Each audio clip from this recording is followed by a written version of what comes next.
नमस्कार दोस्तों, मैं रोहित बाजपेयी आपका स्वागत करता हूं आशीर्वाद आईएएस के चैनल पर।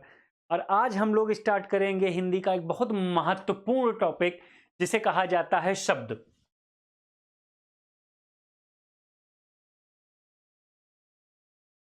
दोस्तों ये टॉपिक इतना ज़्यादा महत्वपूर्ण है, इतना इम्पोर्टेंट है कि ये सबसे ज़्यादा हिंदी में इसी टॉपिक से पूछा जाता है। आप लोगों को जितने भी क्वेश्चन लगभग बनते हैं, समझिए 40% क्वेश्चन इस टॉपिक से पूछे जाते हैं, क्योंकि इस टॉपिक में सारे के सारे क्वेश्चंस, लगभग क्वेश्चंस यहां से बनते हैं आप लोगों के शब्द से। इतना महत्वपूर्ण टॉपिक है, तो इसके विषय में आज हम थोड़ा सा इसका परिचय देखते हैं। इसका परिचय देखने की कोशिश करेंगे कि आखिर यहाँ से कौन कौन से टॉपिक बनते हैं, कौन कौन सी चीजें यहाँ से पूछी जाती हैं। थोड़ा सा गहराई से चलते हैं, आइए देखते हैं। तो शब्द क्या होते हैं? देखिए, शब्दों को व्याकरण शास्त्र में ब्रह्म की संज्ञा दी गई है। क्या कहा गया है? ब्रह्म की संज्ञा दी गई है कि शब्दों को ब्रह्म कहा जाता है। आखिर सोच समझ के ही हमको बोलना चाहिए। शब्द बहुत हमारे महत्वपूर्ण होते हैं। जैसे कहा गया, बोली एक अमोल है, जो बोले 100 बार, ये तराजू तौल के तब मुख बहरान। कि बोली क्या है? एक बहुत बहुमूल्य चीज है। बहुत सोच समझ कर बोलना चाहिए कि ये शब्द जो है ये एक एनर्जी के रूप में ब्रह्मांड में तैरते रहते हैं। ये कभी एनर्जी कभी नष्ट नहीं होती, क्योंकि हम लोगों ने बहुत पहले ही पढ़ा कि हमारी जो एनर्जी ऊर्जा है ये नष्ट नहीं होती। तो शब्दों को ब्रह्म कहा जाता है।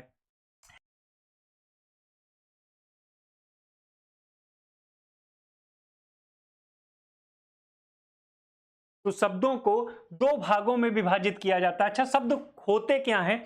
शब्द की परिभाषा क्या है? तो यहां से हम लोग सीखते हैं कि शब्द की परिभाषा क्या है। शब्द की परिभाषा क्या बनती है कि एक से अधिक, क्या कह सकते हैं हमको इसको, कि एक से अधिक या अथवा दो या दो से अधिक।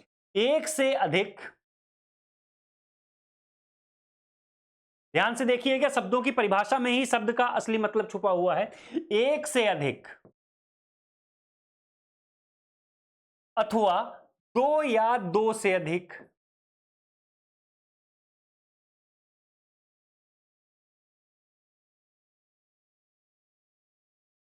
एक से अधिक अथवा दो या दो से अधिक वर्णों या अक्षरों के मेल को शब्द कहा जाता है। भाई, एक से अधिक या दो से अधिक वर्णों या अक्षरों के मेल को शब्द कहा जाता है। चाहे इसे वर्णों के मेल को हम कह सकते हैं या अक्षरों के मेल को भी कह सकते हैं। वर्णों या अक्षरों के मेल को शब्द कहा जाता है। ये दो प्रकार, देखिए, वर्ण और अक्षर में एक माइन्यूट सा डिफरेंस है, बहुत छोटा सा डिफरेंस है वर्ण और अक्षरों में। वर्ण क्या होता है कि जिसे हम तोड़ नहीं सकते, जिससे छोटा कोई खंड होता ही नहीं है, या वह ध्वनि खंड जिसे सबसे छोटा कहा जा सकता है, जिसे खंडित नहीं किया जा सकता। तो वर्ण और अक्षर में थोड़ा सा अंतर होता है। तो वर्णों को लेकर भी शब्द बनते हैं कितने? एक से अधिक अथवा दो या दो से अधिक। और अक्षरों को लेकर तो बनते ही हैं कितने? एक से अधिक या दो या दो से अधिक। जैसे मां एक ही शब्द है, परिपूर्ण शब्द है। जैसे हाँ, जैसे ना, ठीक है। तो ये एक से अधिक वर्ण या दो से अधिक वर्ण, एक से अधिक अक्षर या दो से अधिक अक्षरों के मेल को शब्द कहा जाता है। अब वो सार्थक मेल हो या निरर्थक मेल हो, ये अलग चीज है, ठीक है। तो शब्दों को दो भागों में विभाजित किया जाता है। कौन कौन से वो भाग हैं, चलिए बात करते हैं हम लोग। सबसे पहले जो पहला भाग है शब्दों का, वो है सार्थक। सार्थक शब्द, सार्थक शब्द। तथा दूसरा भाग है शब्दों का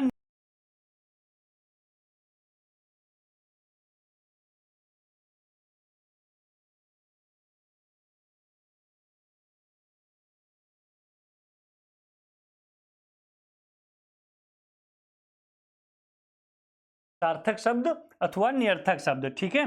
तो सार्थक शब्द क्या होते हैं और निरर्थक शब्द क्या होते हैं, हम इनके विषय में जानेंगे आज।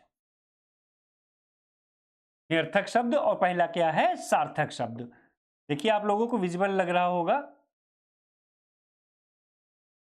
सार्थक शब्द और निरर्थक। सार्थक शब्द क्या होते हैं? देखिए, सार्थक शब्दों की अगर परिभाषा करें तो इसको अगर अलग अलग करते हैं, हम विग्रहित करते हैं, तो इसे क्या कहें? सह धन अर्थ, अर्थात अर्थ के साथ, अर्थात अर्थ के साथ। सह का मतलब क्या होता है? साथ में।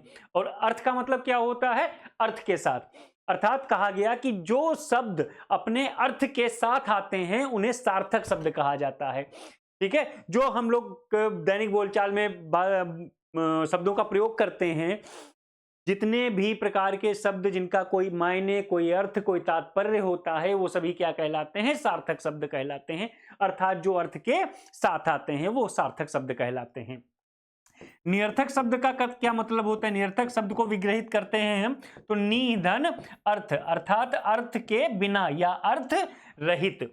अर्थात ऐसे शब्द जो अर्थ रहित होते हैं, अर्थ के बिना आते हैं, उन्हें क्या कहा जाता है? निरर्थक शब्द कहा जाता है। ठीक है, तो सार्थक शब्दों के विषय में जानेंगे। इससे सार्थक शब्द क्या होते हैं। अगर सार्थक शब्दों की हम लोग बात करें तो सार्थक शब्दों को कई आधारों पर लिया गया है। इनमें से कौन कौन से आधार हैं वो? सबसे पहले अगर बात करें तो सार्थक शब्दों में कहा जाए कि व्युत्पत्ति के आधार पर, व्युत्पत्ति के आधार पर कि भाई हम लोग इसका वर्गीकरण कर रहे हैं कि कितने प्रकार के सार्थक शब्द होते हैं। तो वर्गीकरण करने के लिए बहुत ज्यादा जो आवश्यक बात है वो याद रखिएगा कि इनको आधारों पर वर्गीकृत किया जाता है। कौन कौन से आधार हैं? तो पहला आधार जो है हमारा वो कौन सा आधार है? वो व्युत्पत्ति के आधार पर। दूसरा कहा जाए तो वो रचना के आधार पर, या इसे ही हम लोग बोल देते हैं बनावट के आधार पर। रचना के आधार पर या बनावट के आधार पर। तीसरा आधार है अर्थ के आधार पर। इस आधार पर? अर्थ के आधार पर। चौथा अगर हम कहते हैं तो काव्यर्थ के आधार पर, काव्यर्थ के आधार पर। पांचवा हम कहते हैं तो विकार के आधार पर। देखिए यहां से पूरा आप लोगों की लगभग 40% हिंदी जो है इन्हीं शब्दों में समाहित है। तो 40% हिंदी सब इसी में आ जाइएगा। इस चार्ट, इस डायग्राम को जरा ध्यान से रखिए, देखिएगा कि अभी हम लोग बात कर रहे हैं सिर्फ सार्थक शब्दों की। सार्थक शब्द क्या होते हैं? ऐसे शब्द जो अर्थ के साथ आते हैं, अर्थात अर्थ के जो अपना तात्पर्य बताते हैं, अर्थ के साथ आते हैं, अर्थ को लेकर आते हैं, वो सार्थक शब्द कहलाते हैं। सार्थक शब्द जैसे पानी, जल, हवा, वायु, ठीक है, गगन, ईमानदारी, बेरोजगारी, महामारी इत्यादि, ये शब्द क्या हैं? ये सब सार्थक शब्दों में आते हैं। ठीक है, तो सार्थक शब्दों को कितने भागों में बांटा गया? तो आपने कहा कि सर सार्थक शब्दों को निम्न आधारों पर बांटा गया है। निम्न आधारों पर बांटा गया। कौन कौन से आधार हैं? तो आपने कहा कि सबसे पहले सर व्युत्पत्ति के आधार पर, व्युत्पत्ति के आधार पर शब्दों को बांटा गया। व्युत्पत्ति के आधार पर, रचना या बनावट के आधार पर, अर्थ के आधार पर, काव्यर्थ के आधार पर और विकार के आधार पर। व्युत्पत्ति के आधार की अगर बात करें तो थोड़ा सा अगले पेज पर चलते हैं हम।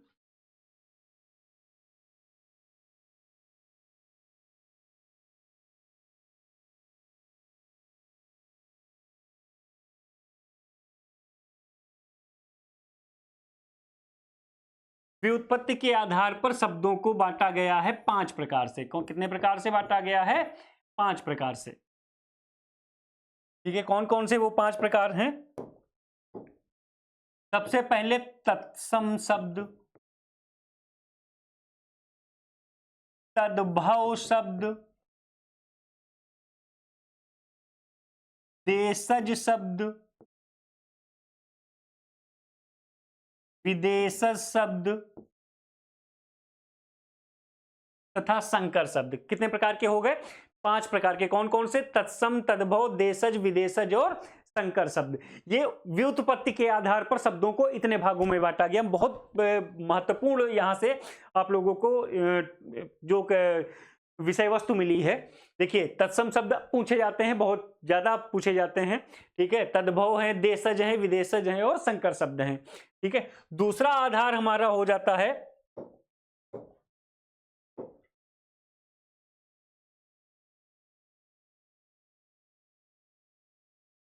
रचना या बनावट के आधार पर। रचना या बनावट के आधार पर अगर देखा जाए तो शब्दों को 3 भागों में बांटा गया। कौन कौन से 3 भाग में बांटा गया है?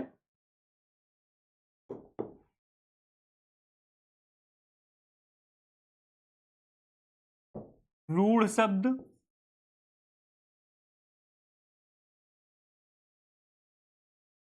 यौगिक शब्द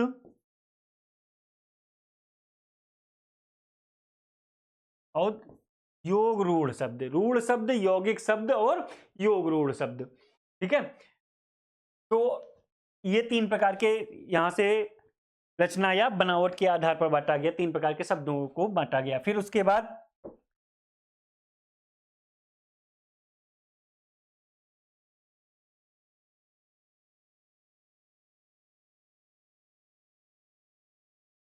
अर्थ के आधार पर,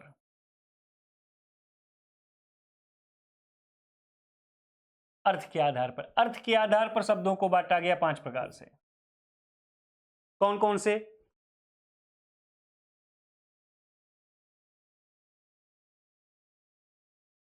एकार्थी,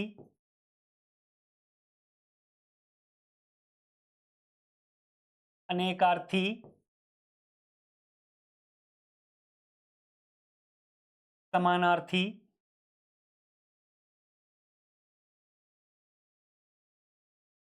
विलोमार्थी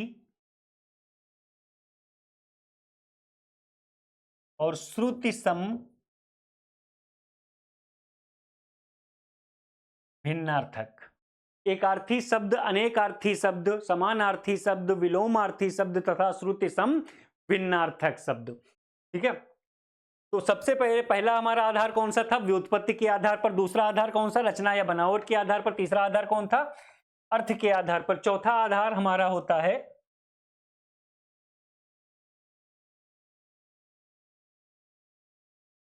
काव्यार्थ के आधार पर। यह हमारा चौथा आधार है। इतने आधारों पर शब्दों को बांटा गया है। अब काव्यार्थ के आधार पर शब्दों को कितने भागों में बांटा गया है? तो हम लोग कहेंगे इसकी सर, काव्यार्थ के आधार पर शब्दों को 3 भागों में बांटा गया। कौन कौन से? वाचक शब्द, जिन्हें हम लोग अभिधा शब्द भी कहते हैं, लक्षणा शब्द तथा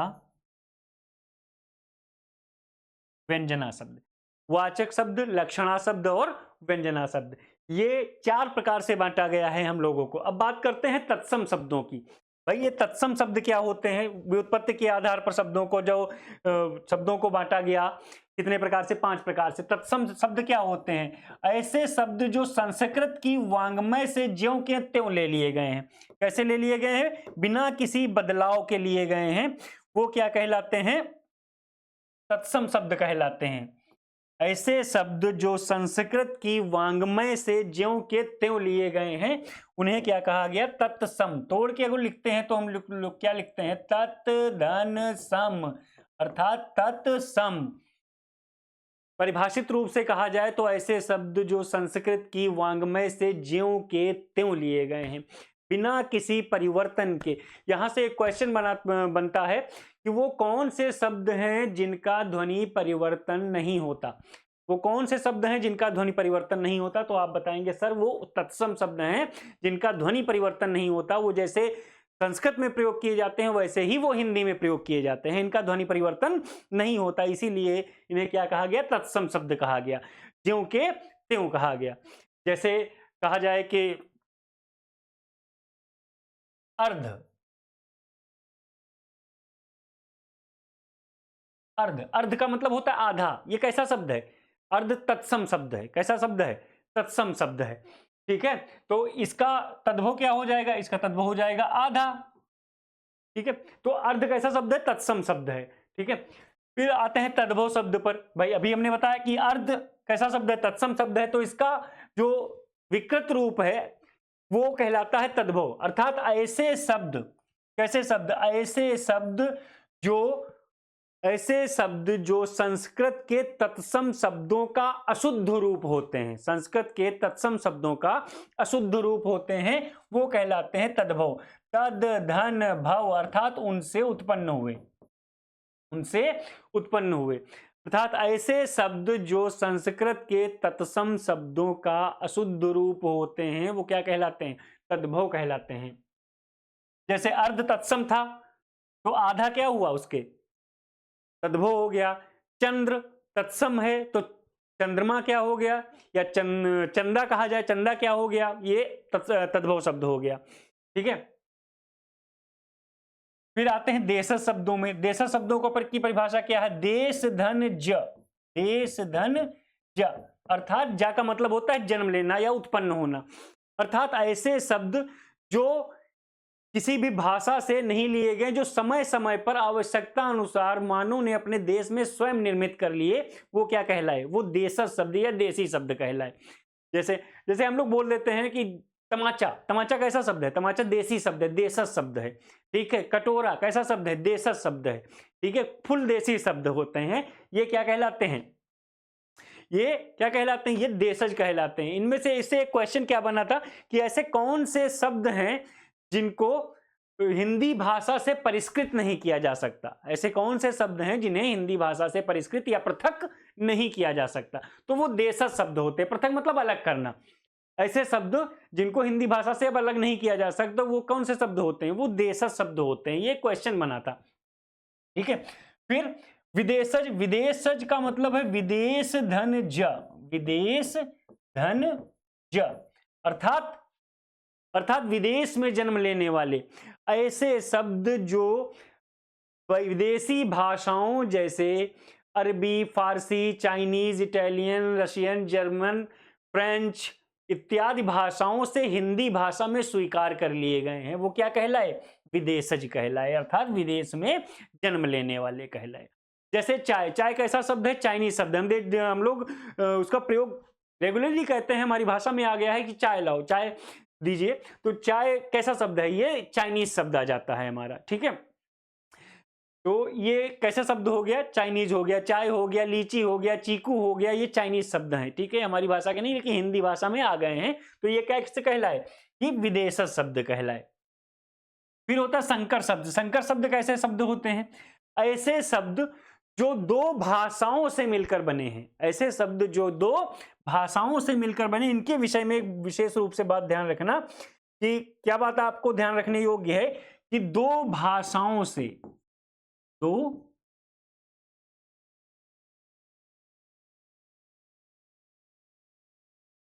भाषाओं से मिलकर बने हुए शब्दों को संकर शब्द कहा जाता है। दो भाषाओं से मिले हुए शब्दों को संकर शब्द कहा जाता है। जैसे कहा जाए बम वर्षा, तो बम कैसा शब्द है? आंग्ल भाषी है, अंग्रेजी भाषा का है। वर्षा कैसा है? तत्सम शब्द है। तो ये दो भाषाओं से मिलकर बना है, इसे क्या कहा गया? इसे संकर शब्द कहा गया। ठीक है। जैसे टिकट घर, टिकट घर, टिकट, टिकट कैसा शब्द है?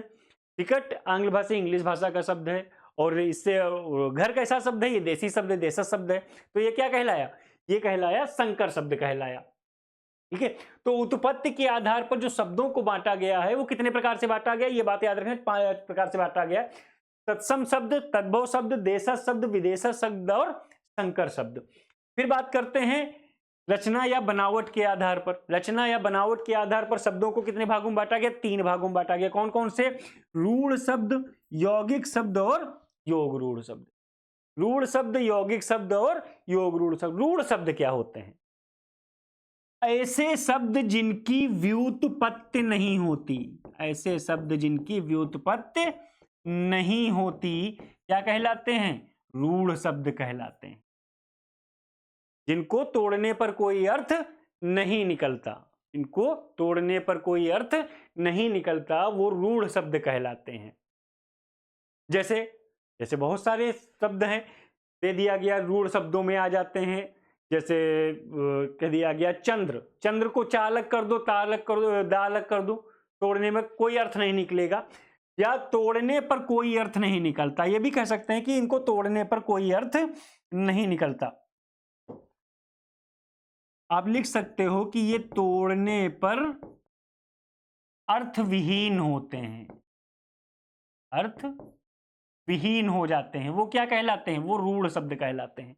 तोड़ने पर अर्थविहीन हो जाते हैं या कोई अर्थ नहीं निकलता है, वो रूढ़ शब्द कहलाते हैं। बात की जाए यौगिक शब्दों की, यौगिक शब्द क्या होते हैं? यौगिक शब्द ऐसे शब्द जो दो शब्दों के मेल से बनते हैं, ऐसे शब्द जो दो शब्दों के, दो सार्थक शब्दों के मेल से बनते हैं, वो यौगिक शब्द कहलाते हैं। ठीक है। क्या कह सकते हैं इनके विषय में? इनके विषय में हमने कहा कि जो दो सार्थक शब्दों के मेल से बनते हैं, दो सार्थक शब्दों के मेल से बनने वाले शब्द को क्या कहा जाता है? यौगिक कहा जाता है। क्या कहा जाता है? यौगिक शब्द कहा जाता है। जैसे विद्यालय, जैसे हिमालय, जैसे राजयोग, जैसे विद्याधर, जैसे गंगाजल, ये सब क्या है? ये सब यौगिक शब्द में आते हैं। किस शब्द में आते हैं? यौगिक शब्द में आते हैं। फिर होता है योग रूढ़, तीसरा होता है हमारा योग रूढ़। यौगिक से योग लिया गया और रूढ़ शब्दों से रूढ़ लिया गया, यानी ऐसा शब्द होंगे जो योग भी होंगे, यौगिक भी होंगे और रूढ़ भी होंगे। इनको क्या कह सकते हैं कि ऐसे शब्द जो किसी महत्वपूर्ण अर्थ को इंगित करते हैं, जो किसी महत्वपूर्ण अर्थ को इंगित करते हैं, किसी विशेष अर्थ को बताते हैं, वो कहलाते हैं योग रूढ़। ठीक है, जैसे कहा गया दशानन। दशानन एक विशेष अर्थ को बता, दशानन किसे कहा गया भाई? हमारे यहां धर्म में क्या कहा गया? दशानन किसी एक को, किसी व्यक्ति को कहा गया होगा दशानन, अर्थात जो 10 सिर रखता हो। क्या कहलाता है? तो ऐसे शब्द कहलाते हैं योग रूढ़ कहलाते हैं, जैसे दशानन हो गया। ठीक है, उसके बाद हम लोग बात करते हैं अर्थ के आधार पर। अर्थ के आधार पर कितने प्रकार के होते हैं? 5 प्रकार के। कौन कौन से? एकार्थी, अनेकार्थी, समानार्थी, विलोमार्थी, श्रुतिसम, भिन्नार्थक। एकार्थी शब्द जिनका एक ही अर्थ हो, एक ही अर्थ होता है, वो एकार्थी शब्द कहलाते हैं, जिनका कोई दूसरा अर्थ नहीं होता। जैसे मृत्यु, मृत्यु का सिर्फ एक ही अर्थ है, दूसरा अर्थ नहीं मिलेगा, क्या कहलाया? एकार्थी कहलाया। अनेकार्थी शब्द ऐसे शब्द जिनके एक से अधिक अर्थ होते हैं, ऐसे शब्द जिनके एक से अधिक अर्थ होते हैं, क्या कहलाते हैं? अनेकार्थी कहलाते हैं। तीसरा होता है समानार्थी। समानार्थी को हम एक और नाम से जानते हैं, क्या कहते हैं इन्हें? पर्यायवाची। पर्यायवाची शब्दों को हम लोग समानार्थी या पर्यायवाची भी कह सकते हैं, एक ही बात है। ठीक है, पर्यायवाची जो एक ही अर्थ को कई नामों से, कई तरीकों से इंगित करता है, पर्यायवाची शब्द कहलाते हैं। जैसे घर के पर्यायवाची गृह, घर, सदन, निकेतन, आलय इत्यादि। ठीक है, तो ये क्या है? समानार्थी शब्द में होते हैं। विलोमार्थी जो उनके विपरीत अर्थ को बताते हैं, वो विलोमार्थी शब्द कहलाते हैं। जैसे अंधकार का उजाला, ठीक है, या काला का सफेद, ठीक है, इत्यादि क्या कहलाते हैं? विलोमार्थी शब्द कहला। अभी सिर्फ आप लोगों को इंट्रोडक्शन समझना है इसको, कि कितने प्रकार के शब्द आपको पढ़ने हैं, क्या क्या पढ़ना है। ठीक है, फिर होता है श्रुतिसम, भिन्नार्थक। श्रुतिसम सुनने में समान, भिन्नार्थक लेकिन अर्थ अलग अलग होता है। सुनने में समान लेकिन अर्थ अलग अलग होता है, जो आप लोग इंग्लिश में भी, इंग्लिश की भाषा में भी आप लोग पढ़ चुके हो, उसको श्रुतिसम भिन्नार्थक कहा जाता है। ठीक है, नेक्स्ट आते हैं हम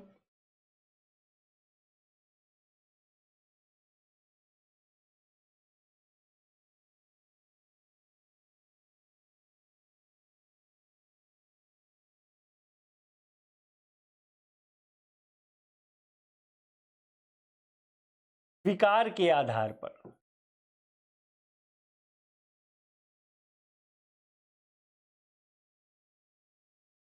विकार के आधार पर शब्दों को 2 भागों में बांटा गया। कौन कौन से? विकारी शब्द और अविकारी शब्द। विकारी शब्द और अविकारी शब्द। विकारी शब्द क्या होते हैं? ऐसे शब्द जिन पर लिंग वचन कारक के बदलाव का प्रभाव पड़ता है। विकारी का मतलब बदल जाने वाले, विकार का मतलब होता है बदलाव, ठीक है, अर्थात बदल जाने वाले। तो ऐसे शब्द जिन पर लिंग वचन कारक के बदलाव का प्रभाव पड़ता है। किसका किसका? लिंग वचन और कारक के बदलाव का प्रभाव पड़ता है, वो विकारी शब्द कहलाते हैं। ठीक है, ये 4 प्रकार के होते हैं। कितने प्रकार के होते हैं? 4 प्रकार के। कौन कौन से वो 4 प्रकार होते हैं? संज्ञा, सर्वनाम, क्रिया और विशेषण। देखिए बहुत इंपॉर्टेंट, बहुत महत्वपूर्ण तथ्य पे हम लोग पहुंचे। शब्दों का चैप्टर इतना ज्यादा विशाल है, इतना बड़ा है कि उसमें लगभग सारी चीजें आ जाती हैं। संज्ञा, सर्वनाम, क्रिया और विशेषण, ये 4 प्रकार के होते हैं। सबसे ज्यादा पूछा जाने वाला यहां से चैप्टर है। होते क्या है विकारी शब्द? ऐसे शब्द जिन पर लिंग वचन कारक के बदलाव का प्रभाव पड़ता है वो विकारी शब्द कहलाते हैं। और वहीं पर क्या अविकारी शब्द? अविकारी शब्द कि जिन पर लिंग वचन कारक के बदलाव का कोई प्रभाव नहीं पड़ता, वो क्या कहलाते हैं? वो अविकारी शब्द कहलाते हैं। ये भी 4 प्रकार के होते हैं। कौन कौन से वो 4 प्रकार हैं? ठीक है, क्रिया विशेषण,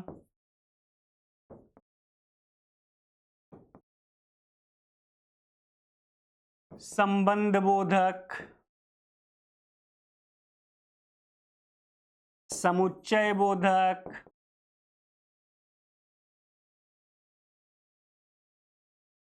तथा विस्मयादि बोधक।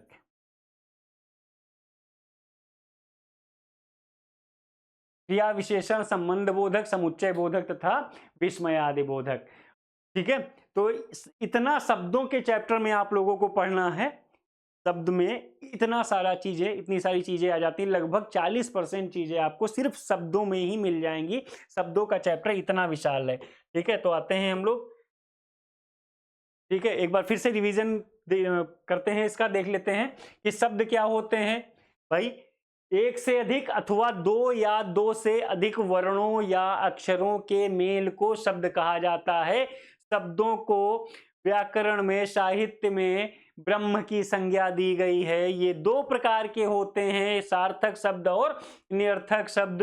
सार्थक शब्द ऐसे शब्द जो अपने अर्थ के साथ आते हैं, अपने अर्थ को स्पष्ट करते हैं, सार्थक शब्द कहलाते हैं। निरर्थक शब्द ऐसे शब्द जो अपने अर्थ के साथ नहीं आते हैं, अपना अर्थ पूर्ण रूप से स्पष्ट नहीं करते हैं, वो निरर्थक शब्द कहलाते हैं। निरर्थक शब्द 2 प्रकार के होते हैं। कौन कौन से?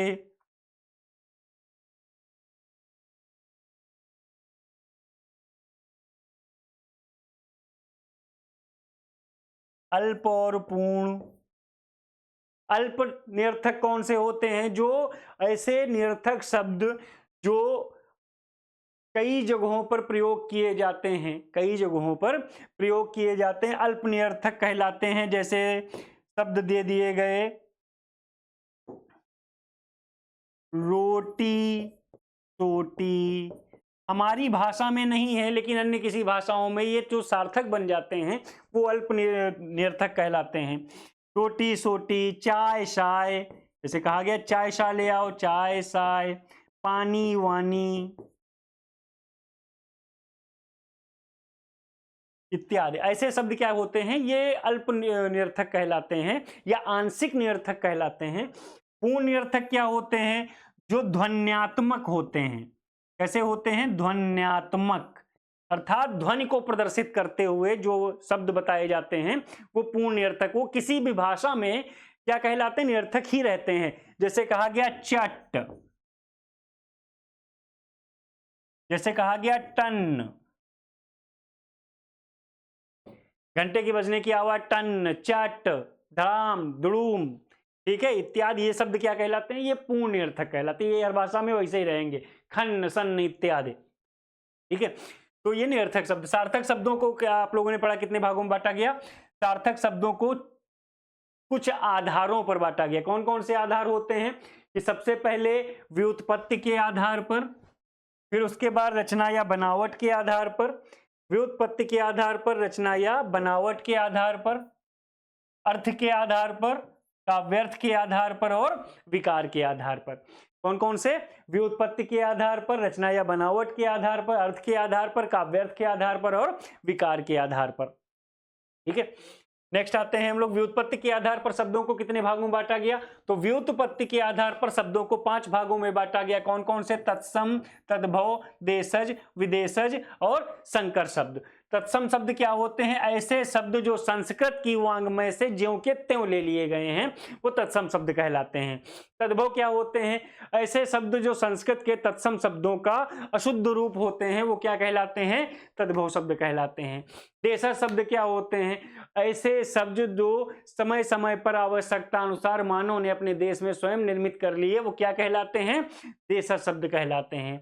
विदेशज शब्द कौन कौन से होते हैं? ऐसे शब्द जिन्हें जो अरबी, फारसी, पुर्तगाली, चाइनीज, इटालियन जैसी भाषाओं से हिंदी में स्वीकार कर लिए गए हैं, वो विदेशज शब्द कहलाते हैं। संकर शब्द, जो शब्द दो भाषाओं से मिलकर बने होते हैं, वो संकर शब्द कहलाते हैं। ठीक है, तो उत्पत्ति के आधार पर शब्दों को 5 भागों में बांटा गया। देखिए, आधार बहुत जरूरी है। क्वेश्चन पूर्ण अगर होता है तो आंसर उसका बहुत आसानी से हम दे सकते हैं, वरना थोड़ा कंफ्यूजन क्रिएट होती है। रचना या बनावट के आधार पर, रचना या बनावट के आधार पर शब्द कितने प्रकार के होते हैं? तो रचना या बनावट के आधार पर शब्द होते हैं 3 प्रकार के। कौन कौन से होते हैं शब्द? कि रूढ़ शब्द होते हैं, यौगिक शब्द होते हैं, ठीक है, और तीसरा होता है योग रूढ़। योग रूढ़ कौन कौन से? रूढ़ शब्द, यौगिक शब्द और योग रूढ़ शब्द।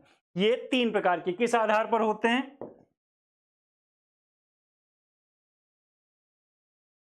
रचना या बनावट के आधार पर। फिर उसके बाद अर्थ के आधार पर, अर्थ के आधार पर शब्द 5 प्रकार के। कौन कौन से? एकार्थी, अनेकार्थी, समानार्थी, पर विलोमार्थी और श्रुति संभिन्नार्थक। एकार्थी शब्द जो एक ही अर्थ को स्पष्ट करते हैं, इनका कोई दूसरा अर्थ नहीं होता है। अनेकार्थी शब्द जो एक से अधिक अर्थ को स्पष्ट करते हैं, अनेकार्थी कहलाते हैं। समानार्थी शब्द जो पर्याय बताते हैं, अर्थात एक ही चीज को कई नामों से बताते हैं, वो समानार्थी या पर्यायवाची शब्द कहलाते हैं। विलोमार्थी जो विपरीत अर्थ प्रदर्शित करते हैं, विलोमार्थी कहलाते हैं। श्रुति संभिन्नार्थक जो सुनने में एक जैसे होते हैं लेकिन अर्थ अलग अलग होते हैं, जैसे अली अली, अली अली, ठीक है, तो अली सखी और भंवरा, ठीक है, इस प्रकार से ये श्रुति संभिन्नार्थक कहलाते हैं। काव्यर्थ के आधार पर शब्द 3 प्रकार के। कौन कौन से? वाचक शब्द, लक्षणा शब्द और व्यंजना शब्द। कौन कौन से?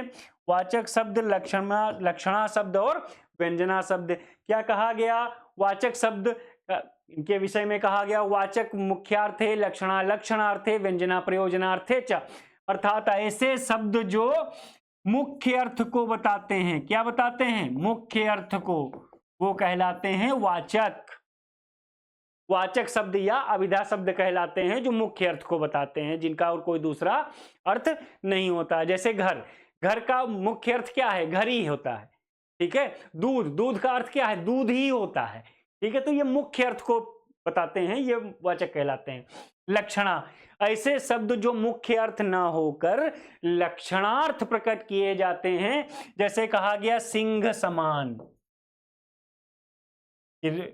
मित्र मेरा सिंह समान है, या शेर के समान। तो शेर के समान का मतलब जानवर थोड़ी है, ठीक है, जानवर के समान नहीं। सिंह के लक्षणों को बताया गया, ताकतवर, बलवान, सामर्थ्यवान, ठीक है। व्यंजना शब्द, व्यंजना क्या होते हैं? जो ना तो मुख्यार्थ होते हैं और ना ही लक्षण से प्रकट होते हैं, व्यंजना कहलाते हैं। सिर्फ प्रयोजन या मोटिव बताते हैं। जैसे कहा जाए कि रात बड़ी सुहावनी है, मौसम बड़ा सुहावना है, ऐसे कह सकते हो, मौसम बड़ा सुहावना है। अब मौसम बड़ा सुहावना है, ये बोलने वाला कौन है? इस व्यक्ति पर करता है। कोई चोर बोलता है कि मौसम बड़ा सुहावना है, तो उसका मतलब कि उसके जो परिस्थितियां हैं सब उसके तरफ इंगित कर रही कि कहीं ना कहीं उसने ताड़ रखा है, कुछ ना कुछ, कोई घर, कोई दुकान, कोई मकान उसने ताड़ रखा, उसके लिए मौसम सुहावना हो गया। कोई शराबी यही कहता है मौसम बड़ा सुहावना है, तो क्या मतलब है कि उसका टाइम बेहतरीन हो चुका है, मौसम बड़ा सुहावना है। और यही कोई कपल बोलता है मौसम बड़ा सुहावना है, तो लॉन्ग ड्राइव वाला सिस्टम शुरू हो गया। वो क्या है? ये कैसे शब्द कहलाते हैं? व्यंजना शब्द कहलाते हैं। क्या कहलाते हैं? व्यंजना कहलाते हैं। नेक्स्ट आते हैं विकार के आधार पर। विकार के आधार पर 2 प्रकार के शब्दों को बांटा गया। कौन कौन से? विकारी शब्द और अविकारी शब्द। विकारी शब्द ऐसे शब्द जिन पर लिंग, वचन कारक के बदलाव का प्रभाव पड़ता है। वो बदलेंगे तो ये भी बदल जाएंगे। कौन? लिंग वचन कारक अगर बदलेंगे तो ये शब्द भी बदल जाएंगे। कितने प्रकार के? 4 प्रकार के। कौन कौन से? पहला संज्ञा, दूसरा सर्वनाम, तीसरा विशेषण क्रिया, चौथा विशेषण। ठीक है, संज्ञा, सर्वनाम, क्रिया और विशेषण, ये 4 विकारी शब्द होते हैं जो लिंग वचन कारक के बदलाव पर बदल जाते हैं, इसीलिए विकारी या परिवर्तनशील कहा जाता है। इनको क्या कहा जाता है? परिवर्तनशील। अविकारी शब्द, ऐसे शब्द जिन पर लिंग वचन कारक के बदलाव का कोई प्रभाव नहीं पड़ता, चाहे वो बदले या रहे, उन पर कोई प्रभाव नहीं पड़ सकता। जैसे कहा जाए घोड़ा तेज दौड़ता है, शेरनी तेज दहाड़ती है। घोड़ा तेज दौड़ता है, शेरनी तेज दहाड़ती है। भाई उधर घोड़ा था, उधर शेरनी आ गई, उधर दौड़ता था, उधर दहाड़ना आ गया। ठीक है, क्या नहीं बदला? तेज। तो तेज कैसा शब्द है? अविकारी शब्द है। ठीक है, कैसा शब्द है? अविकारी या अपरिवर्तनशील शब्द है। ये कितने प्रकार के होते हैं? 4 प्रकार के। कौन कौन से? क्रिया विशेषण, संबंध बोधक, समुच्चय बोधक और विस्मयादि बोधक। ठीक है, तो ये रहा शब्दों का चैप्टर। अगर आप लोगों को वीडियो पसंद आया हो तो इसी तरीके से थ्योरी और जानने के लिए, थ्योरेटिकल पढ़ने के लिए हमारे चैनल को सब्सक्राइब करें, शेयर करें, दोस्तों के बीच में शेयर करें। मैं रोहित कुमार आपका हार्दिक अभिनंदन करता हूं। नमस्कार, धन्यवाद।